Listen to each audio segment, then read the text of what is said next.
Shalom Bapak Ibu Saudara yang terkasih, jumpa lagi dalam Renungan Hidup dalam Iman. Hari ini kita akan sama-sama merenungkan satu bagian firman Tuhan yang terambil dari Ayub, pasal yang pertama ayat yang ke-6 sampai ayat yang ke-12. Ayub pasal yang pertama ayat 6 sampai 12, tetapi saya akan bacakan ayat yang ke-9 sampai ayat yang ke-12 saja. Mari bersama kita perhatikan Alkitab kita, Ayub pasal yang pertama, mulai dari ayat yang ke-9, saya akan bacakan bagi kita sekalian. Demikianlah firman Tuhan.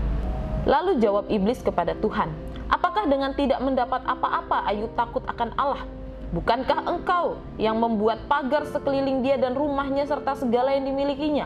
Apa yang dikerjakannya telah kau berkati dan apa yang dimilikinya makin bertambah di negeri itu.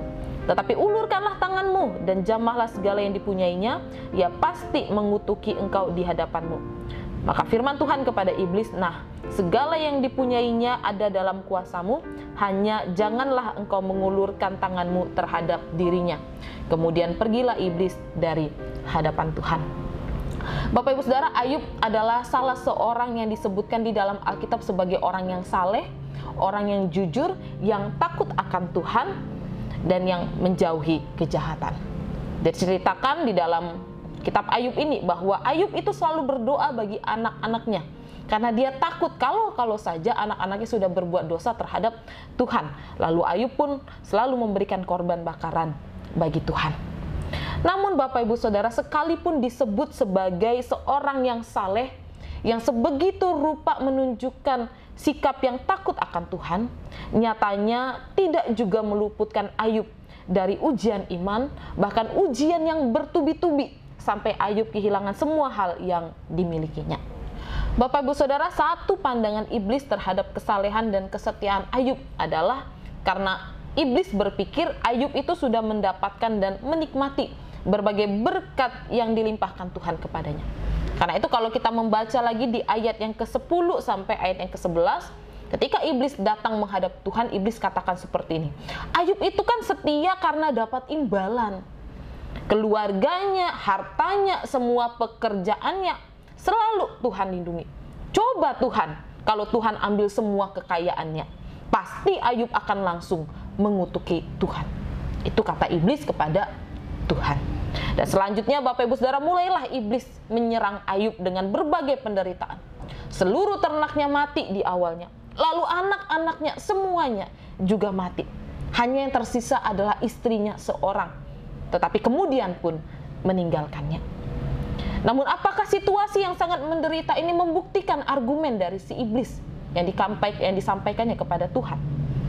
Bapak Ibu Saudara, ketika semua harta dan keluarga yang dikasihi itu pergi dari sisinya, Ayub justru dia katakan di ayat yang ke-21, dengan telanjang aku keluar dari kandungan ibuku, dengan telanjang juga aku akan kembali ke dalamnya. Tuhan yang memberi, Tuhan yang mengambil, terpujilah nama Tuhan.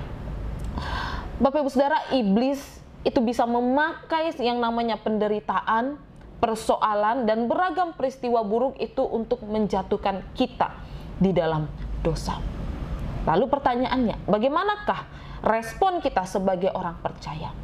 Apakah kita akan seperti Ayub yang teguh di dalam Tuhan, atau justru sikap kita itu sesuai dengan argumen yang diucapkan oleh iblis?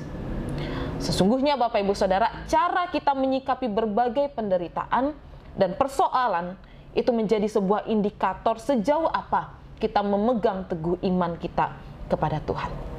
Ya memang Bapak Ibu Saudara, kita akui bersama bahwa sikap dan pujian yang keluar dari mulutnya Ayub itu bukanlah sebuah sikap yang gampangan.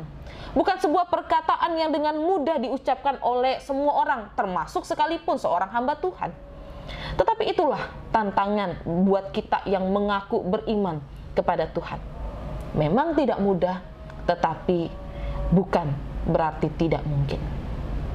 Karena itu Bapak Ibu Saudara, mari kita terus menjaga hati kita itu lekat kepada Tuhan.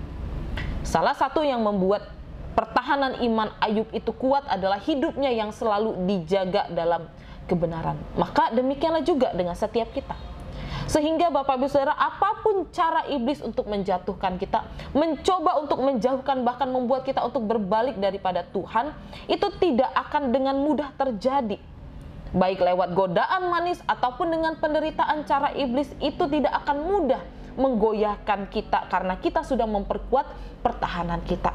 Kita tidak akan dengan mudahnya dijatuhkan oleh iblis, kita tidak akan dengan mudahnya kalah dari iblis. Dan saya berdoa kiranya segala persoalan yang hadir di dalam kehidupan kita, biarlah itu menjadi momen untuk kita bisa merasakan kehadiran Tuhan lebih dalam dan lebih personal. Bukan lagi kita mendengar tentang Tuhan dari khotbah, dari pengalaman hidup orang lain, dari cerita-cerita orang lain. Tetapi kehadiran itu justru dengan sungguh kita rasakan secara pribadi, begitu nyata kita mengalami kehadiran Tuhan di masa-masa sulit hidup kita. Dan mari bersama kita berdoa, kiranya Tuhan menolong kita untuk tetap punya iman yang teguh, untuk kita bisa melewati waktu-waktu berat kita.